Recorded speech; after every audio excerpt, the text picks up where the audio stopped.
And the other thing I would tell people, because I heard people say this and wanted to say BS, there are banks that will lend to you and will do 100% of the money in if there's enough equity in the deal. Hello, and thank you for joining us today on the Gentle Art of Crushing It show, where we focus on learning and sharing with our listeners all there is to know about how to create success in our lives. This show stands on the shoulders of giants. Our mission is to empower and inspire our listeners to create the life of their dreams whilst having a blast in the process. Let's celebrate life together. Welcome to the show. So thank you so much for joining us today. So today's show is going to be a little different of a format. It's going to be a question and answer back and forth between Derek and I so that you all can start to get to know your hosts a bit better. So with that being said, I'm going to go ahead and pass the mic to my friend Derek and get this party started. All right. Well, thanks, Doug. I have dug deep into questions to get to know the real Doug Clark. So, my first question is: what advice would you have for someone listening who wants to start a journey in real estate investing or maybe a business, but they're really struggling to overcome self-doubt and/or that fear of failure? That's a great question, Derek. So, ultimately, ideally, if this is someone who has a good amount of, money in the bank savings, right? I would consider hiring, a consultant real estate investing coach. Not some outlandish. Not that there's anything wrong with some programs. It can be like $75,000. I'm aware of. I wouldn't personally do that. I think there's a right time and place for something like that. But maybe something more along the lines of $150 an hour. You could, something like that. Another thing you could consider is partnering with a mentor.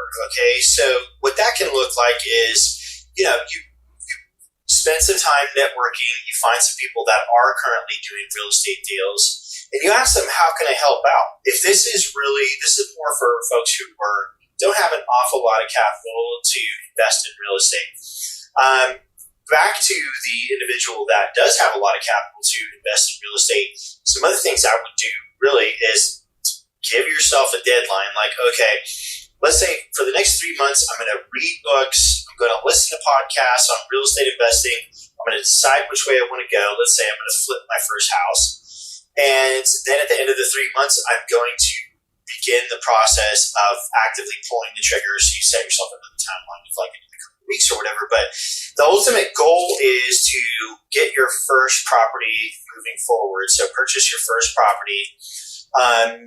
Because walking through that, you're going to discover stuff that you really can't be taught, you can't learn in books, right? And failure is a part of it. So you're going to have, larger size failures.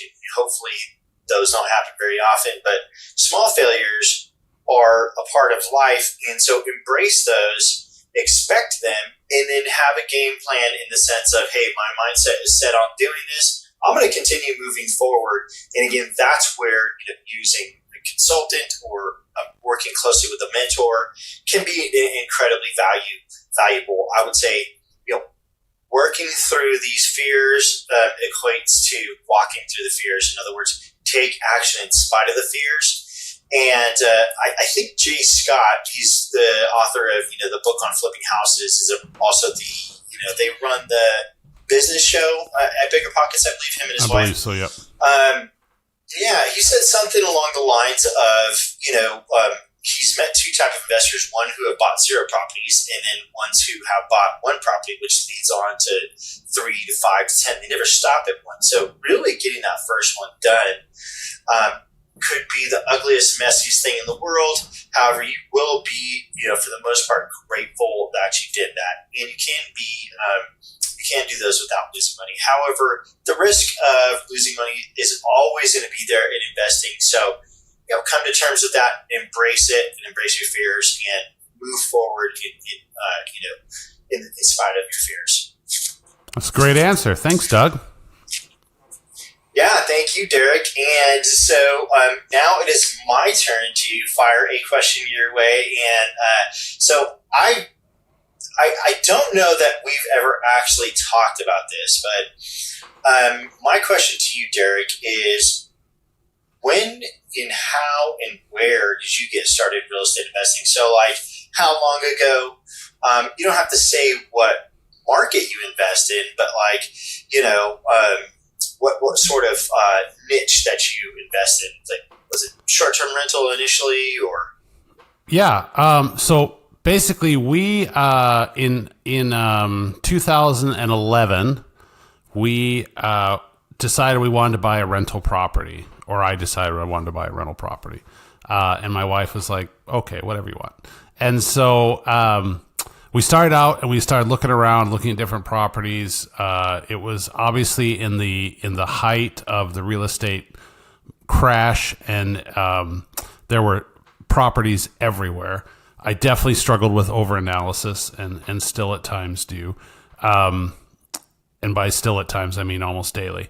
But and so we went around, we looked at stuff, and then my wife found a house out in the country on 10 acres. And it was in foreclosure, like many things were. But back at that time, HUD was going through and fixing the houses to try to get them sold. So this house had new paint and carpet. And if you know anything about the government, you can tell what kind of job it was. So it was a great job. And so we were like, hey, we could buy that ourselves and then turn our house into a rental. And so that's what we did. We bought the house. We turned our house into a rental. And I had listened to lots of Bigger Pockets podcasts. That's really how I got started. And we rented it to a lady that had lost her house in foreclosure. And she's still living there now, 12 years later. So, that's how I got started. And then we just kind of grew. We didn't grow with a great plan or strategy in hindsight. But we kind of started hunting other houses that were in foreclosure. And so we bought one about 20 miles, 30 miles away in a little town of, I don't know, a couple thousand people, because everyone needs a rental there. And then we bought a duplex through a realtor, and it just kind of grew. And then 2 or 3 years ago, we got into short-term rentals and have a couple of those and manage some. But yeah, that's how I got started.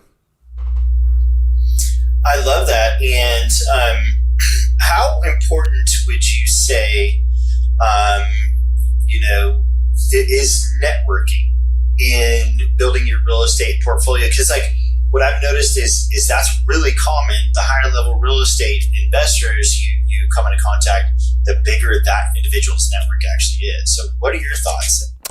I think that I underestimated networking in the beginning, and I think the last couple of years, probably the last 3 or 4 years, I've recognized what a huge boost that is to people, and getting in the orbit of those who are growing fast or growing big, and just having that encouragement, that like-mindedness. So 2021, so two and a half years ago, we decided to start a real estate meetup in our town, and we committed to do it for once a month for 1 year, whether anyone showed up or not. We did it at a restaurant so we could at least eat.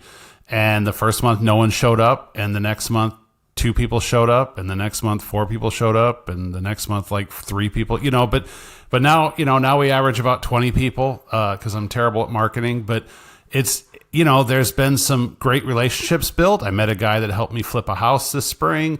There's people who I've been able to watch their trajectory and growth, and it's been really fun, and it's something I look forward to. So I think networking is good. And as I attend real estate conferences, that's where I really see the value of the people you meet.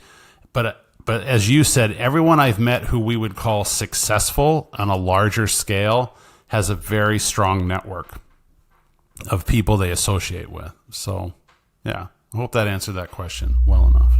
That's an incredible answer. And I love your first one as well. So really, really super, super value packed. So love that. Well, great. Want me to ask you a question now, Doug? Yeah, your turn. All right. If you had an opportunity to have a conversation with your future self 10 years from now, so 10-year-older Doug Clark, what's the one question you'd ask yourself, and what advice do you think your future self would give you? The one question that I would ask my future self is how big should I go? How quickly? How much should I risk? Okay. And I think my future self would tell me you should go easily 10x bigger, at least in the size of dreams, right? In the size of income, in the size of how do I want my life to be in 10 years or 3 years or 1 year. So in other words, my future self would say, look, you were put on this planet like everybody else was put on this planet to live the life of your dreams on your own terms. So you have to do some introspection and go, hey, Doug, what do you like to do? How do you want to spend your time? How do you want it to be low stress? How do you want to create this amazing life and have it be fun and easy? Start asking yourself that question now, is what my future self would tell me. My future self would also tell me, look, you set aside like a percentage of your income, and it's going to be a majority of it that you're going to risk, okay? I would say 60%, okay? And you're going to risk it in the areas of where you're passionate. So, for example, right now, I'm passionate about podcasting, okay? And I'm also passionate about multifamily, okay? Now, right along with that, my future self would tell me, other people's money is abundant, just like oxygen. And, he would also tell me that working with mentors can help you to hit your dreams so much faster than you have done so in the past. And it also can connect you with folks that, are willing to invest in your deals. So ultimately, there's a lot there. It's a super great question, but believe in yourself, Doug. And I would say that to everybody, say that to you as well, Derek. And I know that you do. But the audience here, believe in yourself more than you ever have. That's what your future self would tell you. Your future self would say, believe in yourself, dream big, jump out of the airplane, build that parachute on the way down, take some risks. Everybody's in a different place in life. If you are beginning to, start real estate investing in your 70s and you're living just off of Social Security, that's going to look completely different than if you're 22 years old, a multimillionaire. There are strategies for everybody to get started. If you're passionate about it, if you enjoy it, that's really something that you should be focusing on, giving your attention. So I'm not totally completely sure that I answered your question in fullness there. Did I leave some stuff out? No, I think that's good. Let me follow up, since we still have a couple minutes in this little segment. Why is that the question you would ask yourself? How big should I go? Why did that pop to your mind first, do you think? Yeah, I think that has to do for a couple reasons. And ultimately, because that question reminds me of a question that somebody asked Grant Cardone, and I think this happened about 8 years ago, where the guy asked Grant, as he was approaching, he was in his later 50s, I think, getting close to hitting 60. And the guy asked Grant, what would you do differently if you were to shoot back to, age 18? And he said something along the lines of, like, I would have dreamt much bigger. I would have went much bigger. And, ultimately he's a billionaire now, as far as I know. And he also did that thing with the Discovery Channel where they basically stripped him of everything. And I don't know exactly the whole deal, but he started from scratch and hit $1 million in 90 days. So much of it is mindset. So much of it is self-belief. And we just limit ourselves like so much. So to have a conversation with our future self, and my future self, I'm hallucinating, is very successful. And so it's almost like having a conversation with a bigger brother that's a multimillionaire that really, really loves you and really wants the best for you, is kind of how I see that. So he would say, look, you are holding yourself back so much. Just let go, have fun, forget about the risk. And, I really like the thought of jumping out of an airplane and building the parachute on the way down. Obviously, real life, horrible idea, but it gets me out there. I'm feeling the exhilaration.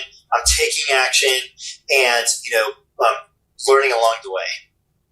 That's good. Great question. That's good. Well, thank you. How about you? What's your question? So I have, this question is pretty selfish. I have, not flipped a home. So it's sort of twofold. We can start, I guess, with how many homes have you flipped so far? So I worked with a team. I was invited to work with some guys that were starting a house flipping business, and together we flipped four properties, I think 4 or 5, and I left in the middle of the 5th or 6th one. And then I flipped one this spring, just my wife and I. We that was our first solo flip that we did. Mailed the letters, had a call 6 months later and bought it, and put all the gray hair on my head that you see. But yeah, so I guess total of 6-ish would be what I would say.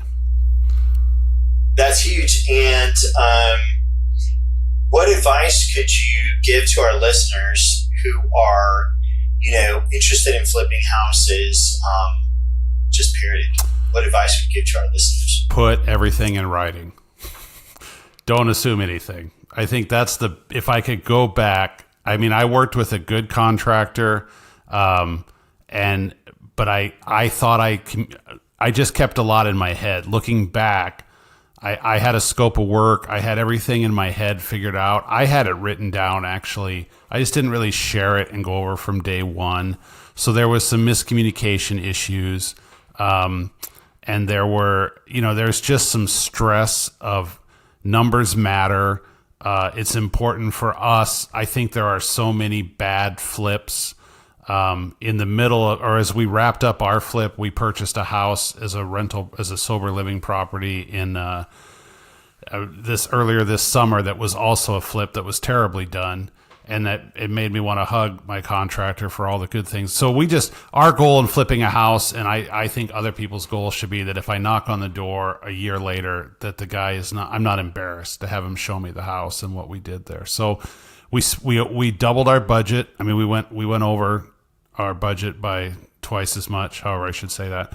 We were just saved by this crazy real estate market. So we put it on the market and had 5 offers, all above asking, and 3 waived inspections. But it was good. The other thing, I think, know your numbers, write everything down, have a cushion. We didn't borrow 100% of the purchase price and the rehab, so I felt comfortable if I lost money, it was a good education. We had a backup plan to make it a rental. So, and the other thing I would tell people, because I heard people say this and wanted to say BS, there are banks that will lend to you, and will do 100% of the money in if there's enough equity in the deal. And the Tatty Investor is very popular, talking about a bank she uses. And I thought, well, that must be nice to find the one bank in the country that does that. And then I was introduced to a bank here in my area that does the same type of loan project. So I think, you just have to keep looking, but know your numbers, have a backup plans, put everything in writing. It's always going to take twice as long, cost twice as much.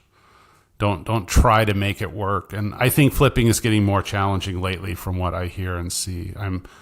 I'd like to do another one, but it is a little more challenging to find them. So, yeah, would you almost say, okay, when you are working on the budget, pad it by 100% or 50%, and when you're running, you can answer that one. No, first. Yeah, I do. I think have a budget. I always do. When we started our first flip with the team we were working with, we had the GOK, the God Only Knows line, and we kind of up to 10 or 15% margin. I was a little off on these numbers because we added a second bathroom, and for some reason I didn't think that was going to cost much money. We paid our contractor by the hour. So we didn't have a set price. I don't regret doing that, but it took a little longer because the bathroom took longer. We didn't cut as many corners as we could have, but yeah, so I think definitely build in cushion. Don't forget holding costs. You're paying an electric bill and a gas bill every month that it sits. You're paying the interest on the loan.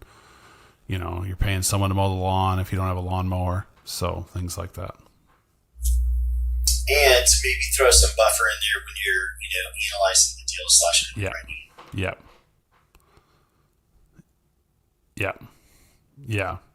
Yeah, and I think that comes back to having a good backup plan. So what if I can't sell it?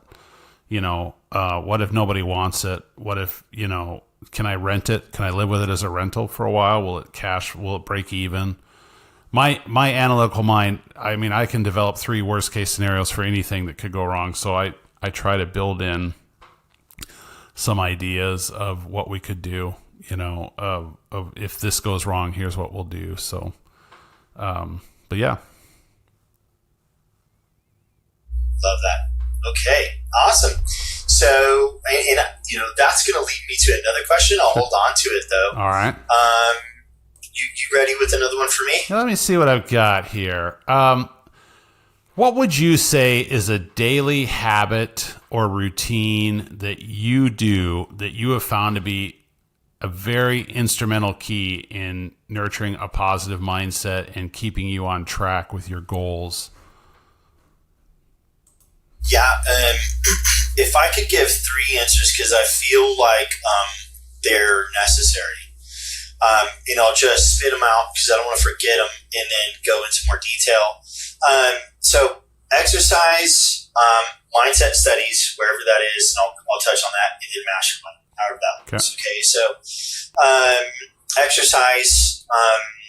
I was sharing with my dad the other day that I really believe that euphorias are meant to be achieved. Euphoria is meant to be unlocked, not bought, right? So what I'm trying to say is that, and yes, there's no harm in watching movies in downtime and recreational stuff, as long as it's not harming you or others, of course. But what I am trying to say with that is that if I am feeling down in the dumps, I know 1,000% of the time that if I go do my skateboarding routine, which I'm back to it now for about a year, and it still scares the snot out of me just about every single time, I know that routine, which goes about 45 minutes to an hour, will 1,000% unlock much elation, euphoria.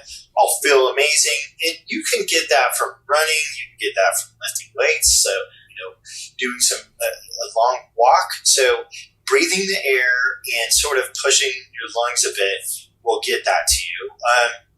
The second thing is I'm a huge believer on studying success principles, studying success mindset, and I do it daily. So lately, you can grab that from podcasts. You've got the Ed Milet, you've got the Jason Dries, you've got Brandon Turner, you've got so many awesome success mindset, impact theory that is free, right? So that's a great place. And as you are going through this, as you are focusing on success mindset, I would say you're probably going to want minimum 30 minutes. 15 minutes is good. 30 minutes a day. But what happens for me is every time I'm studying success mindset, I have these epiphanies, brand new thoughts and ideas that I'm learning, and then ideas also. But I also am reminded, I forgot that concept. That happens to me probably 4 or 5 times that I'm, doing this daily. Maybe I should say 3 to be kind of conservative, but it's that important. There's that old saying, and I know it comes from kind of computer terminology, is garbage in, garbage out. With coding, right? Good stuff in, good stuff out. And it is actually true. I am so, aware nowadays of, too many, mobster gangster movies or, the Godfather kind of thing that's going to give me some stinking thinking. I will be very careful about what I listen to music wise. The news is a huge one that can really give you negative outlook on life, and so I try to avoid those things and limit my exposure to them. And focus on success mindset. So again, right now I'm listening to books. Okay, I'm listening to The Compound Effect for probably the third time. It's such a great book. And next I'm going to get into The Slight Edge. I'm also kind of listening to $100 Million Offers by Alex Hormozi. Amazing book. And yeah, I love this stuff. Now, the last thing that I wanted to say, I think we just have a couple more seconds on this answer, is the mastermind. So when you read the book Think and Grow Rich, he talks about a mastermind where really, if it's just you and another person, like essentially what you and I do, Derek, when we're talking about success, when we're talking about moving this podcast forward, we're masterminding. So Napoleon Hill in Think and Grow Rich talks about when you do mastermind, there's two people, right? You create sort of like a third mind. So for me, that's my wife. And so we will talk about this stuff in our big goals in like real estate investing and even our dreams. And having somebody on your team that supports you in like unconditionally, like will allow you to dream and not be a negative ninny and shoot your dreams down is incredibly valuable. And if you don't have somebody like that in your life, like I'm happy to be that for you, audience. Just reach out to me. And I just think that those are incredibly important. But that's a great question, Derek. I really love that. And how important is it that we have a success mindset / positive mindset and attitude? Thank you. That's great.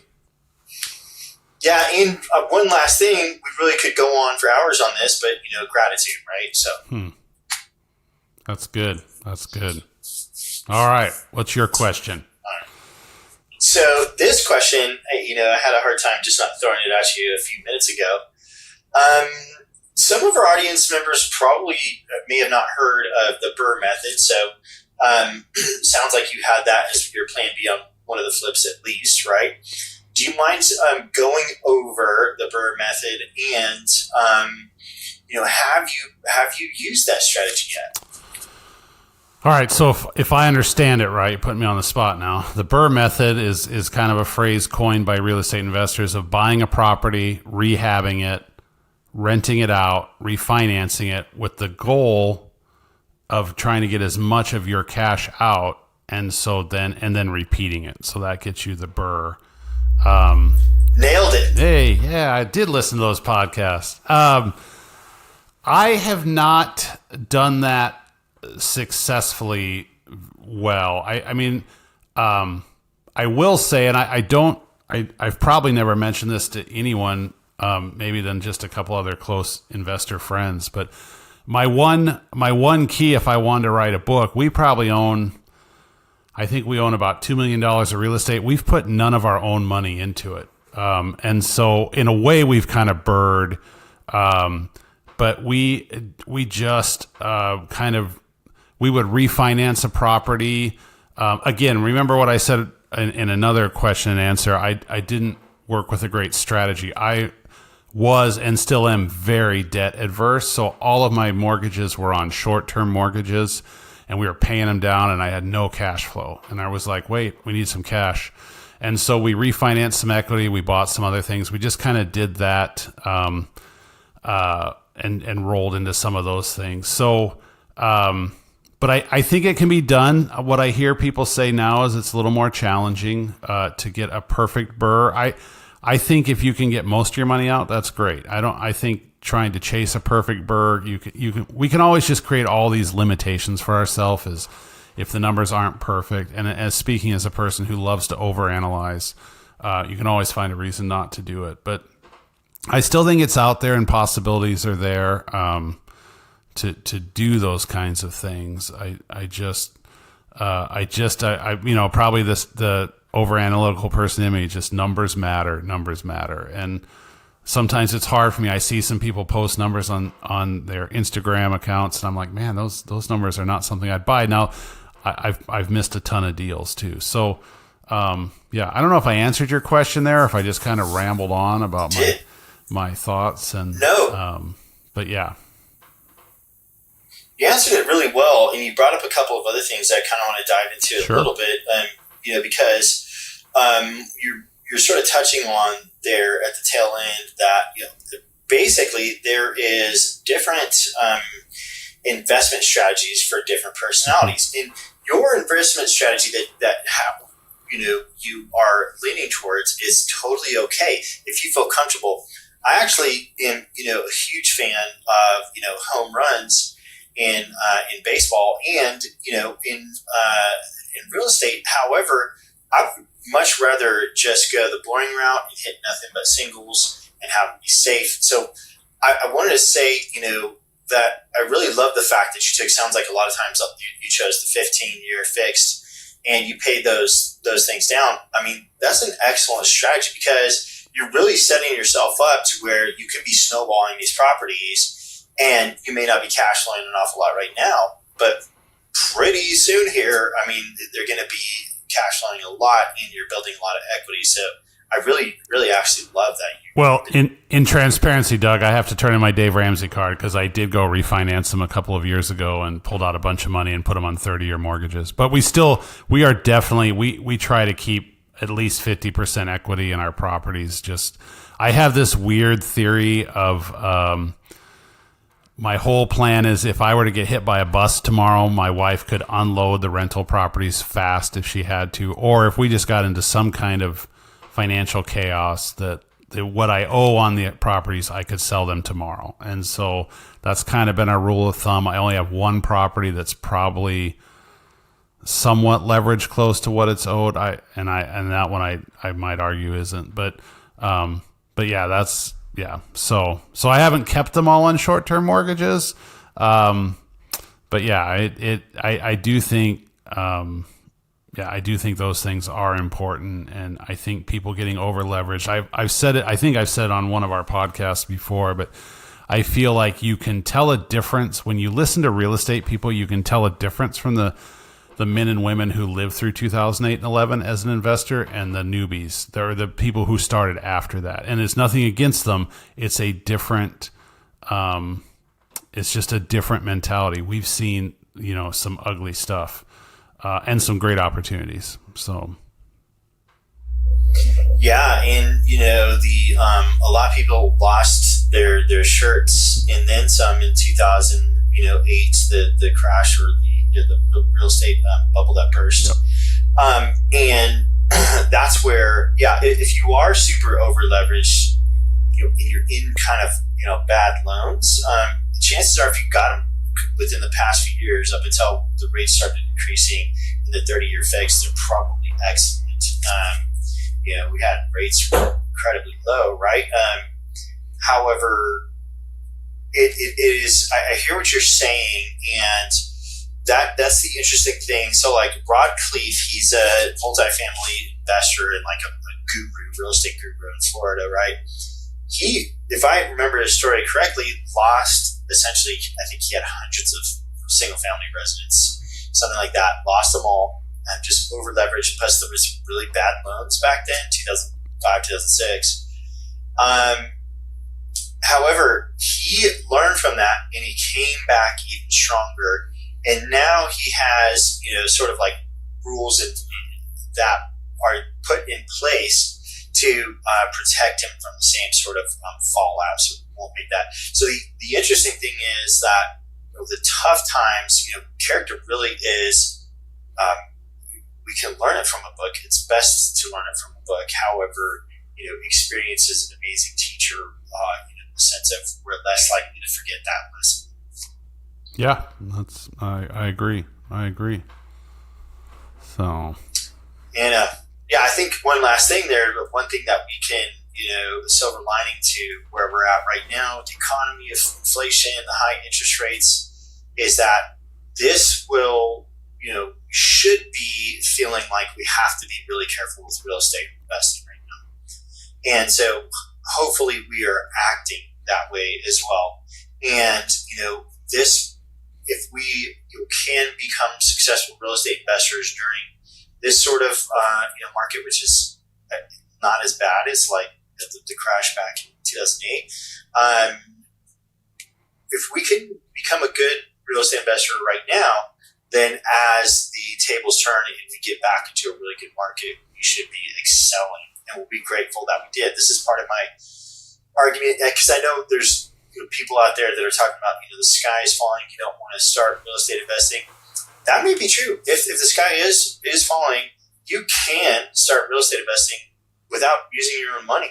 You can just find people that need your help and start helping them. You can learn now, but it's better to get started now in some capacity than to keep putting that off, because that could just be our fears that are blocking us, and we're just not being honest with ourselves 100% or aware of it. Yeah, I agree.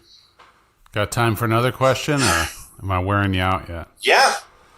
All right. So I've known you, Doug. I think, did you join the Mindset Academy back in like 2021 through Jason Dries? Is that about the time you rolled in? Okay. So the only thing I knew about... I think I started being coached first. Okay. But that is about the time we met, because I think we started talking back then about starting a podcast. Yep. All right. So ever since I've met you, you have been what I would describe as a cheerleader to other people. So I thought of this question. If you could share one piece of wisdom or a life lesson with the whole world, what would it be, and why do you think that's important for everyone to hear? These questions are so great, Derek, because they're making me think about stuff that I probably would have never thought of, right? So I would say maybe one of the most important things to share, and this is like as if I was speaking to my kids, right, is that every fear on the other side of it is, this massive blessing. So, if you have like a bully, for example, and you decide to stand up to that bully, you will feel by working through that process, you'll learn, that a lot of it actually was just fear. Hopefully you don't get pummeled over the situation, but if you do get pummeled over the situation, you'll learn, I survived that. That wasn't as bad as I thought it would be. And you will feel more empowered and more invigorated. And so this whole concept of fear, and fear holding me back, I'm very, very aware of, and it does get on my nerves. And so one of the reasons why I am, quote unquote cheerleader for other people is because it is actually a tool that I use to be able to walk through fear. So like, for example, if I was going to do a public speech and there was thousands of people, I would be, willing to go do that and make a fool out of myself right away. And I know that the key, to actually doing that would be to focus on giving love, giving encouragement, and, helping other people believe in themselves more than they believe in themselves right now. Because this is, something that, so I really, really look up to Les Brown. I really look up to Tony Robbins. I really look up to, folks, Jason Dries, and I really look up to people that they're 100% of the time, when you're consuming their concept, they're not putting other people down. They are telling you you can do it.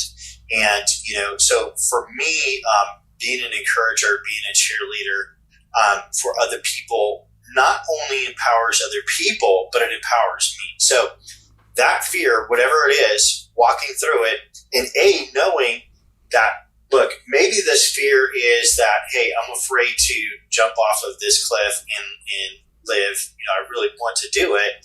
I guess my point is, there is probably sometimes a better way. So like, again, back to real estate investing, I really want to get started. I'm so afraid I'm going to lose my life savings. Don't put your life savings up then. Don't use your money. Walk through the fear of getting started, and it could be that, and I don't really, it could be that they're micro fears, right? The first one is reaching out to a mentor, or the first one is building a network, okay? Reaching out to a mentor that needs help, and then, putting yourself out there. Chances are you're going to get some no's and continue to moving forward.